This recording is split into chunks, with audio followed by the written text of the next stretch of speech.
Cela fait un moment maintenant que nous explorons différentes facettes du langage JavaScript sur cette chaîne.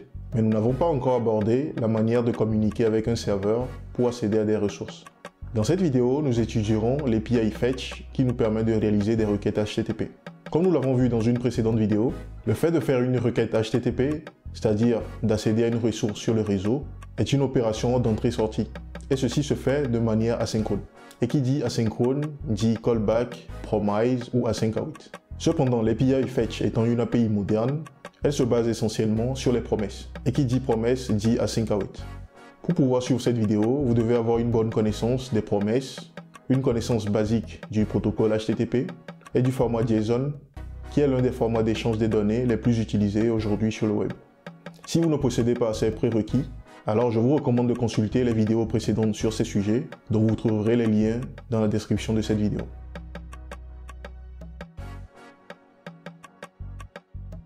Pour votre culture, avant l'introduction de la fonction Fetch, pour réaliser des requêtes HTTP ou interagir avec les serveurs, on utilisait l'objet XML HTTP Request, abrégé XHR qui se base sur des callbacks. Concernant la signature de la fonction Fetch, elle se présente comme suit. Donc il s'agit d'une fonction qui prend deux paramètres, dont le premier représente l'URL de la ressource à laquelle on souhaite accéder, et le second représente les options de la requête que nous souhaitons effectuer, c'est-à-dire un objet représentant les détails de la requête, tels que la méthode HTTP à utiliser, l'entête HTTP et le corps de la requête que nous souhaitons réaliser. Il faut noter que la valeur retournée par l'appel de cette fonction Fetch est une promesse d'un objet response. Concernant les options passées en paramètres à cette fonction, les plus utilisées dans la pratique et auxquelles nous allons nous intéresser sont la méthode HTTP, les entêtes HTTP et le corps de la requête que nous sommes en train d'effectuer. Nous avons donc ici un exemple de code basé sur l'utilisation de la fonction Fetch pour effectuer une requête HTTP. Donc l'objectif derrière ce code est de donner une idée générale des paramètres de cette fonction. Dans notre cas, nous allons donc nous limiter à l'essentiel des options que nous venons de citer, c'est-à-dire celles qu'on utilise dans notre quotidien, à savoir la méthode, l'entête et le corps de notre requête. Donc lorsque nous prenons l'exemple ici qui permet de faire une requête vers un serveur pour créer un produit comme son nom l'indique, si nous nous référons à la partie Fetch, on voit ici que cette fonction prend en paramètre une URL qui représente l'URL de la ressource à laquelle nous essayons d'accéder ou l'URL vers laquelle nous souhaitons effectuer notre requête. Donc on pense comme deuxième paramètre de cette fonction l'ensemble des options qui donnent des détails sur la requête que nous souhaitons effectuer. Donc le premier attribut de cet objet ou de cette option est ici la méthode, qui nous permet d'indiquer la méthode HTTP que nous souhaitons spécifier. Donc on voit ici que la valeur par défaut est get ici. Donc dans tout ce que j'ai mis en commentaire ici, les parties qui sont avec des astérix représentent les valeurs par défaut. Et tout ce que nous avons ici, c'est la liste des valeurs possibles par exemple. On peut passer à l'attribut en question. Donc si nous reprenons ici, nous avons la méthode dans ce cas qui est de type post, c'est-à-dire qu'on envoie des données vers le serveur, vu que nous sommes dans un cas de création. Donc l'ensemble des valeurs possibles pour cet attribut sont le get, le post, le put, le delete, l'option, le hid, etc. Bref, l'ensemble des méthodes HTTP possibles. Donc nous avons le mode qui peut prendre certaines valeurs. Donc c'est pas un paramètre ou un attribut qu'on renseigne souvent. Nous avons le cache lorsque nous voulons préciser certaines valeurs qui correspondent aux valeurs précisées ici. Donc la valeur par défaut, dans ce cas, est default. Lorsque cet attribut n'est pas renseigné, nous avons le credential, nous avons le header, auquel nous allons nous intéresser. Donc le header plutôt ici, c'est l'attribut qui nous permet de préciser les entêtes de la requête que nous sommes en train de faire. Donc dans notre exemple ici, nous précisons que nous sommes en train de faire une requête dont le format de données ou le format d'envoi des données ou le corps de notre requête est sous le format JSON. Donc on aurait pu ici utiliser une autre valeur comme le XML ou comme la valeur qui est renseignée ici.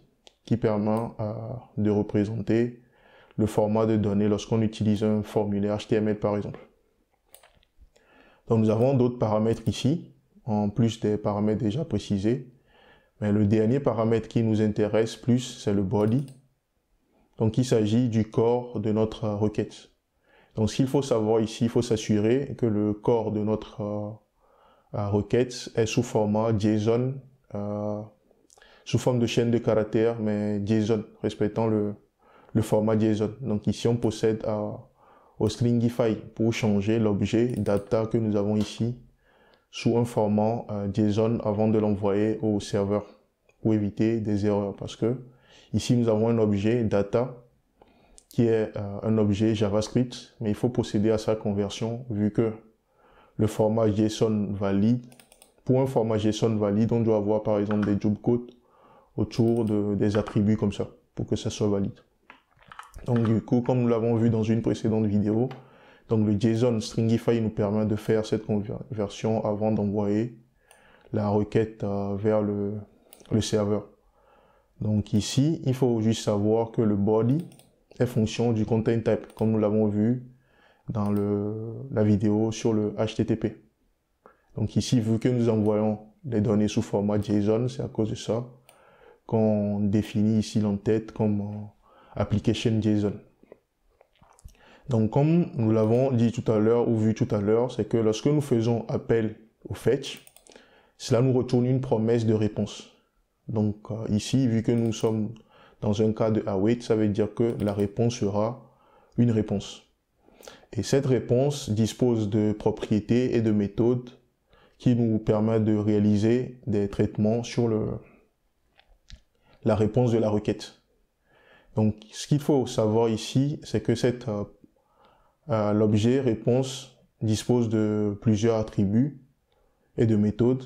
Donc comme exemple d'attribut, nous avons le OK qui a une valeur qui est true lorsque la requête s'est terminée avec un succès ou que la réponse est un succès, c'est-à-dire dont le statut est compris entre 200 et 299.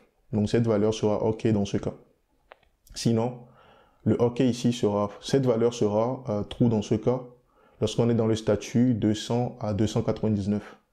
Sinon, lorsqu'on est dans un statut d'erreur, par exemple, la valeur du OK ici sera false. Donc c'est un booléen qui est vrai ou faux selon le succès de la requête que nous avons effectuée. Donc il y a également cet objet réponse dispose également d'autres méthodes comme le JSON que nous avons ici qui permet de faire une conversion de la donnée que nous avons ici vers du JSON avant de l'utiliser. Donc ici, dans ce cas, on devait avoir par exemple un await ici, vu que l'appel de cette méthode retourne également une promesse qui est la conversion du format de données vers du JSON. Donc le response ici dispose d'autres méthodes comme par exemple la response.test qui s'écrit de cette façon. Donc on peut avoir ceci qui nous permet de récupérer la donnée sous format test pour pouvoir le traiter. Donc il y a également une propriété comme ça, response, une propriété status comme ça qui nous permet de récupérer le code du statut qui peut prendre des valeurs 200, etc. Donc voilà pour l'essentiel. Et ce qu'il faut savoir également, même s'il y a une erreur au niveau de la requête, le fetch ne déclenche pas une exception. Donc cela veut dire qu'il faut vérifier le OK ici pour savoir s'il y a une erreur ou pas et traiter le résultat en fonction de cela. Donc raison pour laquelle ici on vérifie d'abord si le statut est OK, ou plutôt si le statut est OK avant de procéder à la conversion sous format JSON, vu que nous utilisons du JSON comme format d'envoi de données et nous attendons à ce que le serveur nous retourne les données sous format JSON dans ce cas. Donc au cas où ceci marche, on affiche la réponse, sinon on affiche que la requête a échoué. Donc l'idée de ce code, c'est juste de donner une idée générale du fonctionnement ou de la façon dont on passe des données à la fonction fetch. Afin de se faire la main sur l'utilisation de cette fonction, nous allons réaliser une petite pratique de code.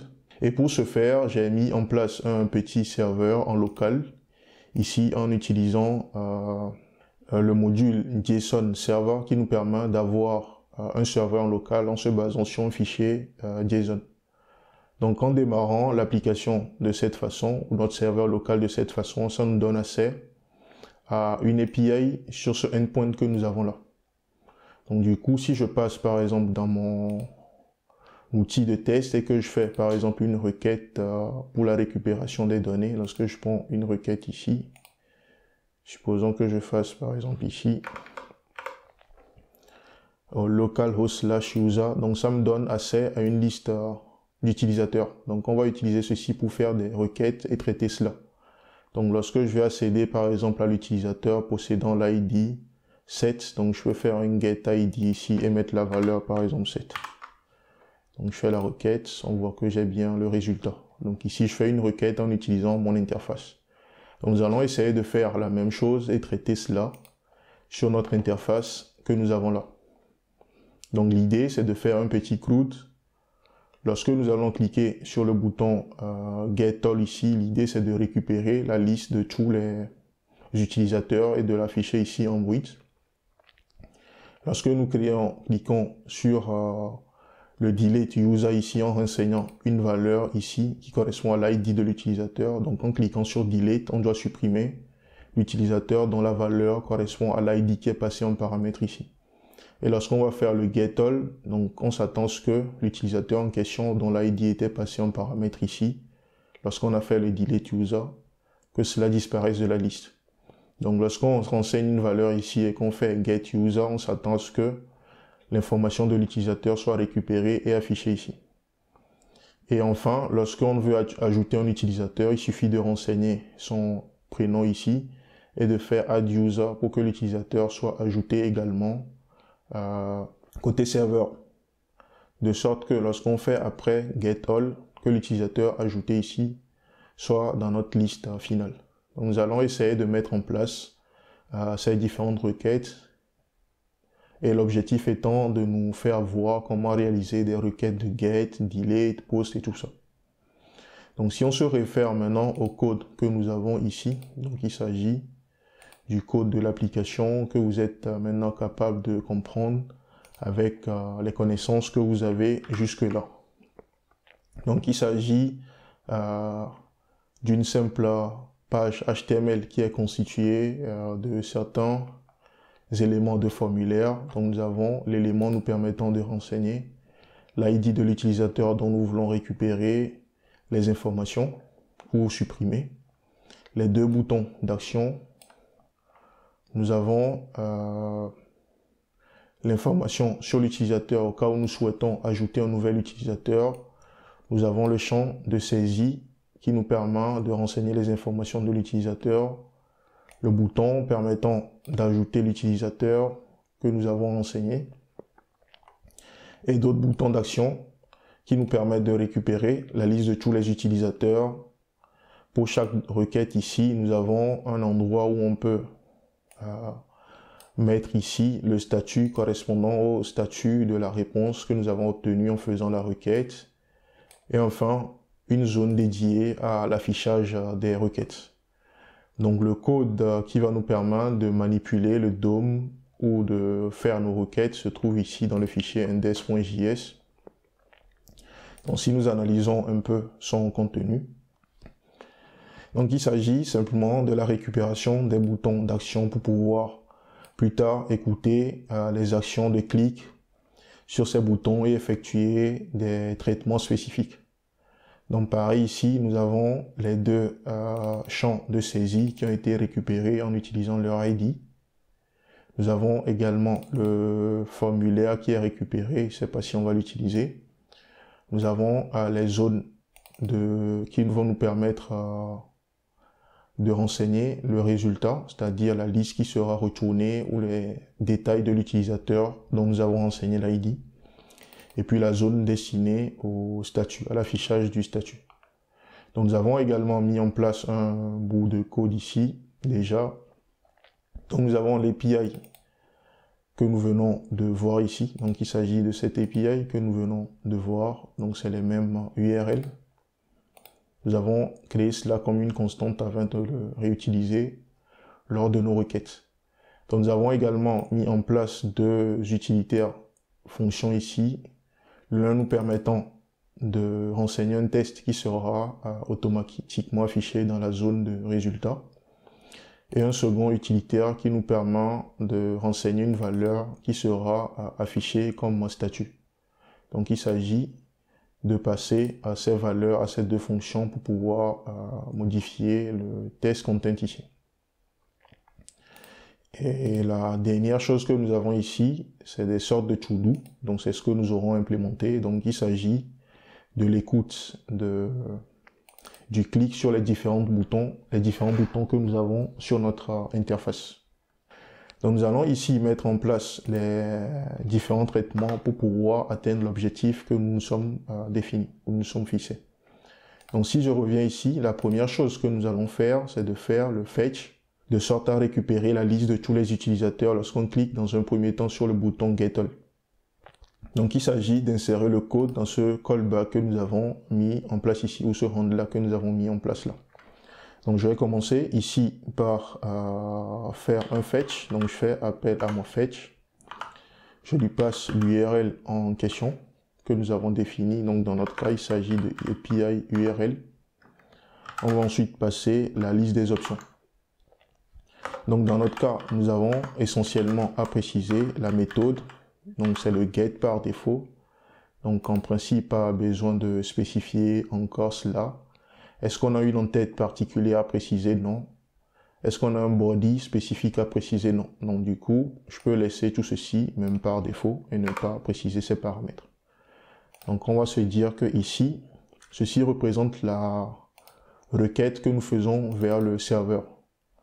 Et nous avons vu tout à l'heure que le fetch retourne une promesse de réponse. Donc ça veut dire que si nous voulons traiter ça de façon à utiliser les async await, on doit faire ceci. Ensuite, j'affecte ceci dans une variable que je peux nommer par exemple response. Et je fais un await ici. Donc ça veut dire que j'ai maintenant dans cette variable une valeur représentant la réponse. Nous allons maintenant procéder au traitement de la réponse en question. Donc la question se posait sous quel format nous devons traiter, nous voulons récupérer la donnée. Donc dans notre cas, nous allons choisir le JSON. Donc je vais créer ici une nouvelle variable que je vais nommer response JSON. Donc on va prendre la réponse en question et faire un appel à la méthode JSON qui permet de faire la conversion de la valeur récupérée ou des données récupérées. Donc on voit également que le JSON, la méthode JSON nous retourne également une promesse. Donc on va faire également un await ici dessus pour pouvoir traiter le résultat issu du traitement. Donc ici, ce qu'il faut faire dans la pratique, c'est de s'assurer d'abord. Donc on va faire ici un if. Avant de procéder à l'appel de notre fonction ou de notre méthode .json, on va s'assurer d'abord que nous avons un retour OK avant de procéder à cela. Pour éviter d'essayer de parser, par exemple, une réponse qui n'est pas du JSON, au cas où il y a une erreur. Donc on peut procéder de cette façon pour le faire. Du coup, ici, lorsqu'il y a une réponse OK, nous affectons la valeur à response JSON. Ensuite, nous allons essayer d'afficher cette donnée. Donc, ce qu'on va faire ici, on va prendre notre zone de test. Donc, il s'agit d'utiliser le update result en lui passant le test à afficher dans la zone en question. Donc, on fait ceci. Je lui passe un test à afficher. Donc ici, nous allons faire JSON.stringify pour convertir la donnée. Vu que la donnée est déjà sous format JSON, on peut l'afficher directement ici. On va voir ce que ça donne. Je fais response JSON. Donc si on analyse encore une fois, on récupère la réponse. On vérifie si le résultat est OK. On récupère la valeur et on utilise la valeur ici pour mettre à jour le test que nous avons sur l'interface. Donc on va retourner sur l'interface, vérifier que ceci fonctionne et nous allons continuer. Donc je viens là, j'actualise ma page, je fais le get. On voit que cela me retourne à des objets. Donc ici, c'est parce que c'est des objets. Et lorsqu'on fait l'affichage d'un objet, c'est normal qu'on ait objet comme ça. On voit qu'on a en fait des requêtes qui sont bien faites. Donc si on vérifie la partie réponse, on voit bien que nous avons le retour qu'on avait tout à l'heure lorsqu'on utilisait notre outil de test. Donc on a ça sous le bon format. Donc il s'agit de maintenant de procéder au bon formatage. Donc ce que nous allons faire ici, nous allons procéder au stringify de la donnée que nous avons récupérée. Donc on va convertir ça sous format test avant de l'utiliser. Donc je reprends, je retourne dans mon environnement de test, je fais le get. Donc on voit maintenant que j'ai les informations sur les utilisateurs qui sont bien récupérés. Et c'est parce que lorsque nous vérifions, nous retournons au code, c'est parce que ici nous avons un OK que tout se passe bien. Donc ce qu'on peut faire également ici, ou ce qui nous reste à faire, c'est d'afficher le statut. Donc je peux retourner ici et dire que dans tous les cas, donc que ce soit une erreur ou pas, donc on doit quand même afficher le statut.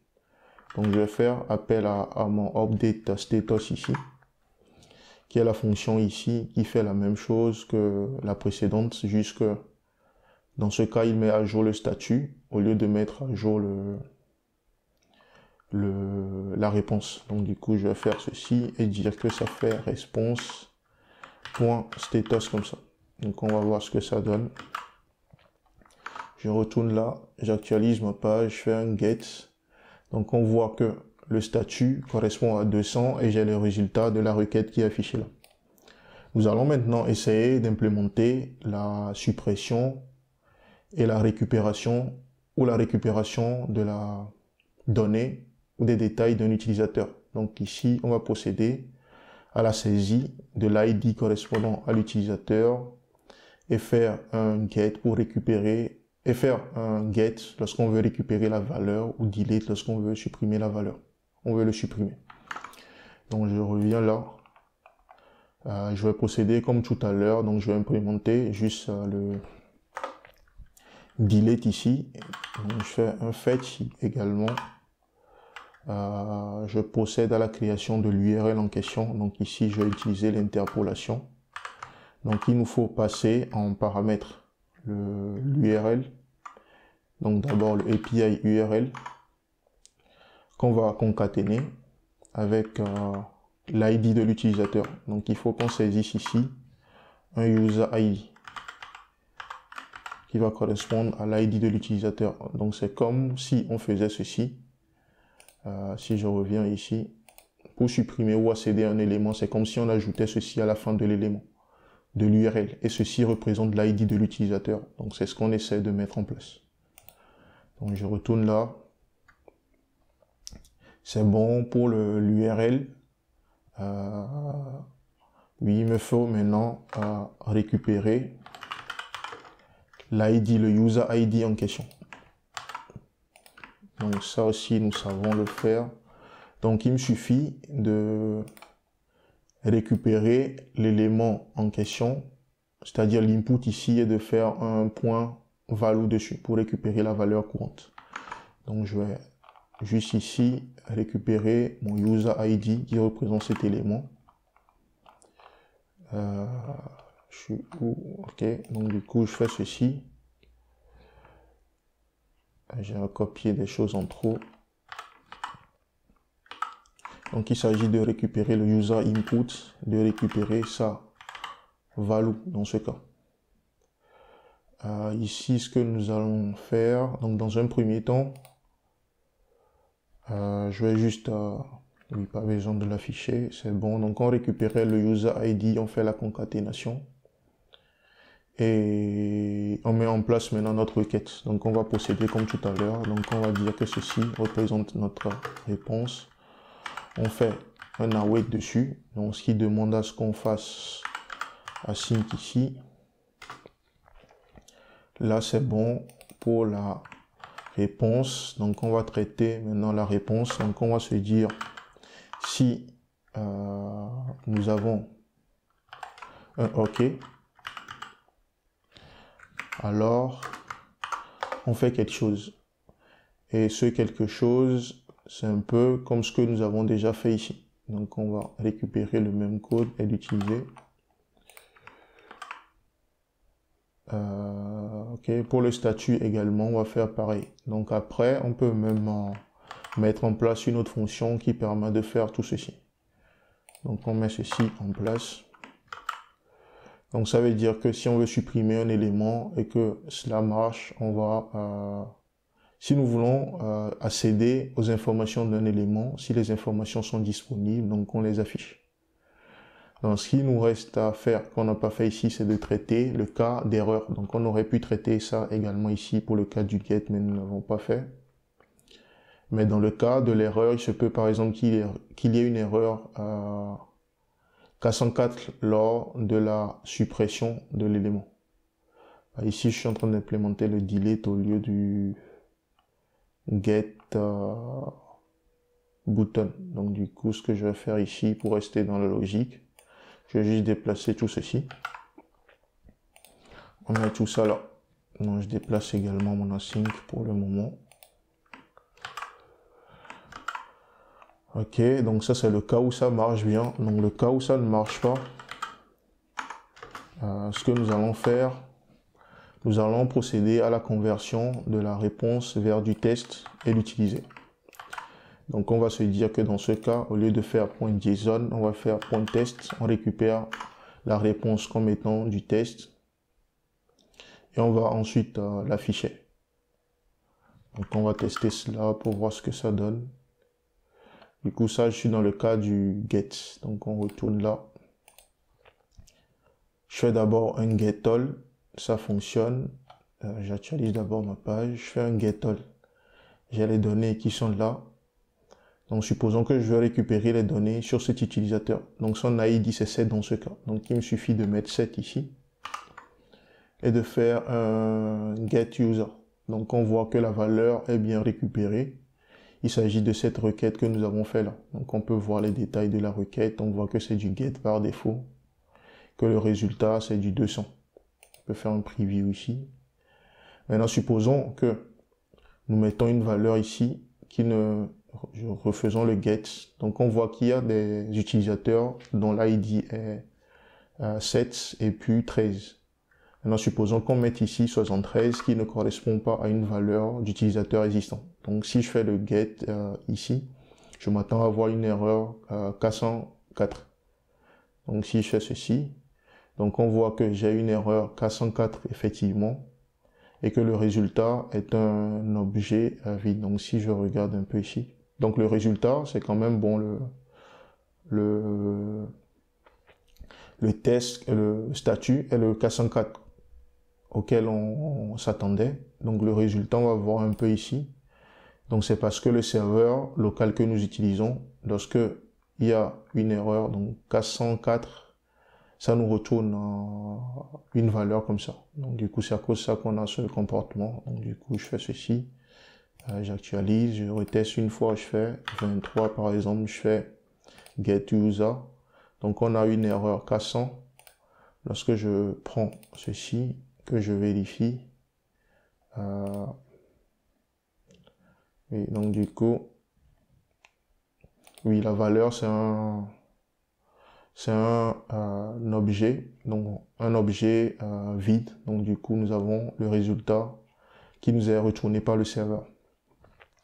Donc nous allons implémenter maintenant le delete. Donc l'idée c'est que lorsqu'on fait un get suivi, get all suivi de delete, donc l'élément qui est delete ici ne doit plus apparaître dans cette liste. Donc nous allons faire la même chose pour le delete et supprimer par exemple l'utilisateur possédant la valeur 7 ici. Donc on va procéder à l'implémentation. Du coup, le principe, c'est toujours le même.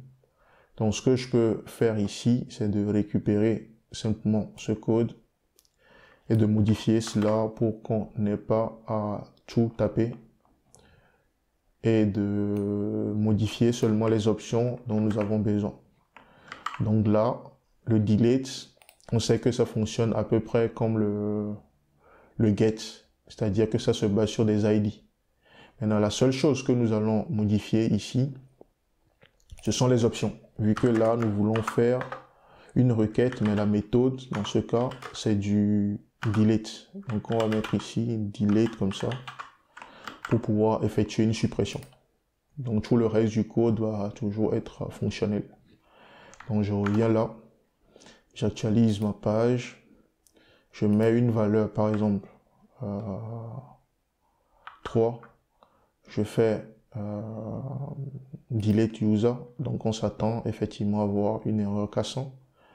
Mais lorsque je vais mettre une valeur, je fais un get all par exemple, je récupère les valeurs et que je mets la valeur 7 ici, que je fais le delete, je m'attends à ce que déjà lorsque la requête marche, on s'attend à ce que le 7 disparaisse de cette liste. C'est-à-dire qu'on aura à la fin un seul utilisateur dans la liste. Donc je fais ici delete user. Donc le delete, sa réponse, c'est que ça ne me retourne rien, j'ai du 200. Ça veut dire que tout s'est bien passé. Donc lorsque je fais le get all, on s'attend à avoir un seul utilisateur dans la liste. Donc on voit bien que maintenant nous avons un seul utilisateur qui correspond à l'utilisateur possédant l'ID 13. Donc si je refais un get user ici, je m'attends à ce que j'ai un K104 ici maintenant. Donc j'ai un K104 effectivement, donc tout est bon. Il nous reste maintenant à implémenter l'ajout ici qui nous permet de tester le post. Donc je reviens là. Donc du coup, comme tout à l'heure, pour éviter de taper tout ça, je vais récupérer tout ce code et nous avons modifié juste la partie qui nous intéresse. Donc dans la pratique, on aurait pu réécrire tout ceci et mettre tout ça, la partie de gestion d'erreurs. On peut, vu que cela se répète, on peut mettre ça dans une fonction spécifique et réutiliser cela. Donc là, je suis juste dans un cas de test à la rush. Donc du coup, c'est pourquoi je le fais pas. Vu que c'est pas le but de la vidéo. Et le but, c'est juste de parler du fetch. Donc ici, c'est bon pour le add. Donc ici, la seule chose que nous allons remplacer, il y a deux choses à remplacer ici. Déjà, au niveau d'une requête d'ajout, on sait que c'est un post, une requête de type post. Donc, on va changer ici par du post. Première chose. Deuxième chose, au niveau de l'URL également, on peut garder l'URL normale. Parce que ici, nous ne passons plus l'ID de l'utilisateur, mais nous utilisons, lorsqu'on veut créer un utilisateur, l'ID direct. Donc, on peut enlever ceci et mettre à la place l'URL simple. Donc, ceci nous amène à supprimer cette valeur dont nous n'avons pas besoin. Mais au lieu de la supprimer, nous allons juste créer une nouvelle valeur que nous allons nommer par exemple le name ou le username qui va représenter la valeur qui se trouve dans notre champ username ici. Donc, il s'agit de cet input. Donc, on va juste récupérer sa valeur dans ce cas. Et nous allons passer cela via le corps de notre requête. Donc ici, il va nous falloir spécifier le body en lui passant une certaine valeur. Donc ce que nous allons faire également ici, nous allons utiliser le format JSON pour envoyer les données vers le serveur. Donc on va faire ici un JSON.stringify. Donc je fais JSON.stringify pour mettre ça sous le bon format avant de l'envoyer au serveur. Donc ici, si nous nous intéressons aux données retournées, donc on voit que le format c'est l'ID et puis le nom de l'utilisateur. Mais le serveur que nous utilisons, il est capable de nous générer des ID à chaque fois qu'on envoie des nouvelles valeurs. Donc pas besoin de préciser l'ID, nous allons juste renseigner le name dans notre cas. Donc si je retourne là, on va juste dire que notre name ici correspond au username que nous venons de récupérer et envoyer ça au serveur. La seule chose qui nous reste à préciser ici maintenant, c'est le l'entête pour spécifier au serveur que nous voulons envoyer nos données, mais sous format JSON. Donc, pour pouvoir définir ça, on utilise le content type. Donc, on va préciser ici notre content type en lui donnant la valeur application/JSON. Donc, je fais le save. Donc, de cette façon, on indique au serveur d'abord que nous voulons faire une requête POST avec des données qui sont sous format JSON et le corps de notre requête est représenté par ceci. Donc, nous allons refaire le test et voir ce que ça donne. Je laisse toute cette partie comme ça parce que c'est toujours la même chose. Donc, je viens là. J'actualise ma page. Je renseigne ici un utilisateur. Je mets Toto par exemple. Je fais add. On voit que j'ai un 201, c'est-à-dire une création. Et lorsqu'on regarde le résultat, il s'agit de l'ID de l'utilisateur en question. Donc, ce qui nous est retourné ici. Donc, il s'agit de l'ID 14. Donc, ça prouve que la requête a bien marché et que l'utilisateur a été ajouté. Donc, pour pouvoir vérifier cela, nous pouvons prendre cet ID et faire un get ici sur son, en utilisant son ID pour voir ce que ça donne. Donc, je fais get user.